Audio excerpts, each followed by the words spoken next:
David R. Guttery is the Chief Executive Officer of Keystone Financial Group in Trussville, Alabama. David Guttery and Seth Edgell are financial advisors who represent Emeritus Investment Company, LLC, and Emeritus Advisory Services. Please stay tuned through the end of the video for additional important disclosure information.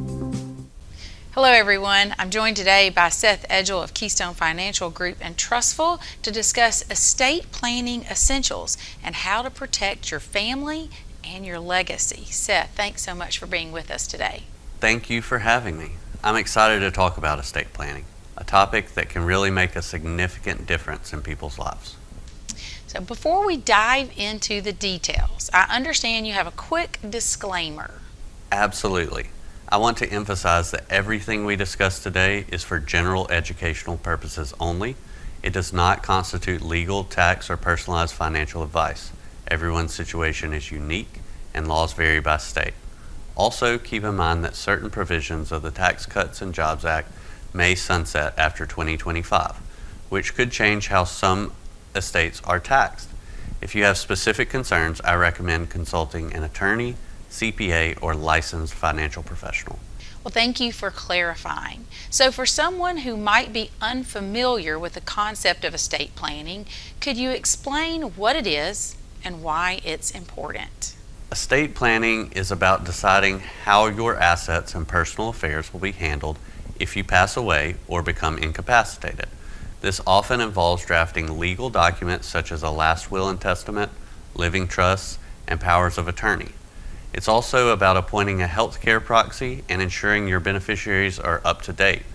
The purpose is to reduce complexity, potential legal fees, and taxes for your loved ones. Plus, it provides peace of mind, knowing your wishes are clearly documented and enforceable. Well, what do you consider the most crucial components of a typical estate plan? Generally, a comprehensive estate plan includes a last will and testament to outline asset distribution and name an executor, a living trust, revocable or irrevocable, to help avoid probate and provide clarity on managing assets, a durable power of attorney to handle financial matters if you become incapacitated, a healthcare proxy or medical power of attorney for healthcare decisions on your behalf, a living will or advanced healthcare directive detailing your wishes on life support or medical treatments, up-to-date beneficiary designations for retirement accounts, insurance policies, and other assets that will pass outside of the will. Well, you mentioned living trust. Some people think trusts are only for the ultra wealthy. Is that a fair assumption? It's a common misconception. A revocable living trust can benefit individuals at various wealth levels. It can help streamline the probate process for certain assets or avoid probate entirely. Irrevocable trusts can offer additional benefits such as potential tax advantages or creditor protection, but they also mean giving up some control over those assets. Whether or not you need a trust depends on specific goals: privacy, potential tax savings, or managing assets for beneficiaries who might need guidance. Well, speaking of tax savings, how do estate or inheritance taxes factor into planning?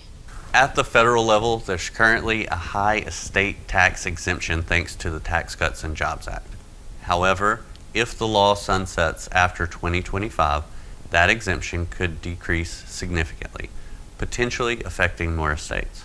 Some states also levy estate or inheritance taxes with lower thresholds, which can come as a surprise to families who thought they were exempt federally. Planning now through tools like gifting strategies, trusts, and proper beneficiary designations can help mitigate future tax exposure if exemptions drop. Well, let's talk about how often someone should review or update these documents. Is it once set, done forever? Not at all. I advise clients to review their estate plan every 3 to 5 years or whenever there's a major life event, such as a marriage, divorce, new child, a significant change in financial status, or even a move to another state. Beneficiary designations on retirement accounts and insurance policies also need to be kept current because they generally override what's stated in a will or trust. Well, what happens if someone doesn't have a valid will in place? Then their estate is subject to intestacy laws of the state where they live. Essentially, the state decides who inherits assets based on legal formulas, which might not align with the individual's actual wishes. It also tends to prolong the probate process, creating additional cost and stress for the family at a difficult time. Well, let's touch on potential risk. Are there common pitfalls you see people make when it comes to estate planning? Definitely. A few big ones. Procrastination, not having any estate plan in place.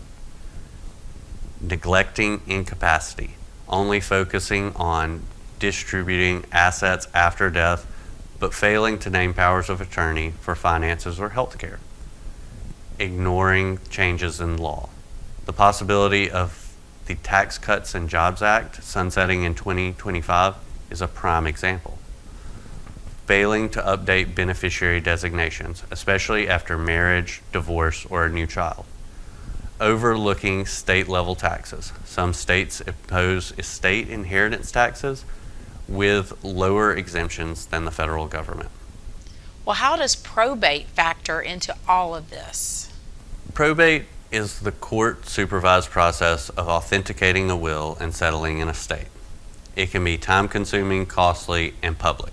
A clear, up-to-date will simplifies probate while assets are placed in a living trust might bypass probate entirely.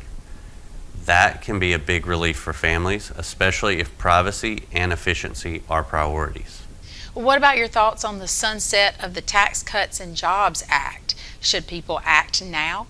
If your estate is close to the current exemption, you could find yourself over the limit if it reverts to a lower threshold. Lifetime gifting or using irrevocable trusts might help reduce the taxable estate. Portability, where a surviving spouse can use any unused exemption from a deceased spouse, could also come into play. But all these strategies depend on your specific assets and family situation. Consulting with an estate attorney or financial planner now is wise if you suspect the law changes might affect you. Well, let's pivot to actionable steps.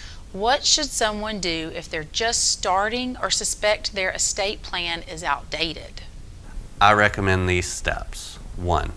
Take inventory, list your assets, including digital ones like online banking or cryptocurrency. 2. Name fiduciaries. Decide who will serve as executor or trustee, who will hold your powers of attorney, and who will be guardian for minor children. 3. Update beneficiaries. Ensure retirement accounts, life insurance policies, and any payable on death accounts match your wishes. 4. Consider potential tax changes. Talk to a professional about how changes to exemptions might affect your estate. 5. Consult professionals. An attorney can draft or update documents to comply with your state's laws, and a financial planner integrates your estate plan with your overall financial goals. Any last thoughts for viewers who might still be on the fence about estate planning? I'd say estate planning is about clarity and protection. You're safeguarding your family from having to make complex decisions with no guidance. You're also potentially saving them time and money in the long run. With possible legislative shifts on the horizon, there's really no downside to making sure your documents and beneficiaries are in order. This has been extremely informative, Seth. Thank you for shedding light on estate planning essentials and how people can prepare for potential changes after 2025. Thank you for having me. If anyone needs a personalized consultation or has questions unique to their situation, feel free to reach out to Keystone Financial Group in Trustful. I'm always happy to help people navigate these important decisions. Well, thanks again, Seth. We appreciate your insights. For our audience, remember that every individual situation is different, so don't hesitate to seek professional advice when it comes to estate planning. Absolutely. Thanks for the opportunity to share, and I look forward to helping more people get their financial and estate affairs in order. Well, that concludes our discussion on estate planning. We hope you found it helpful and encourage you to like, subscribe, and share this video if you did.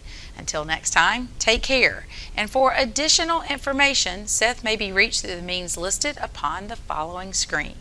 For the Trustful Tribune, I'm Brannon Dawkins. David Guttery and Seth Edgell independently offer securities and investment advisory services through Emeritus Investment Company, LLC, member FINRA, SIPC, and Emeritus Advisory Services. Information provided in today's segments is gathered from sources believed to be reliable. However, its accuracy cannot be guaranteed and should not be interpreted as tax or legal advice. Any performance stated is past performance and is not indicative of future results.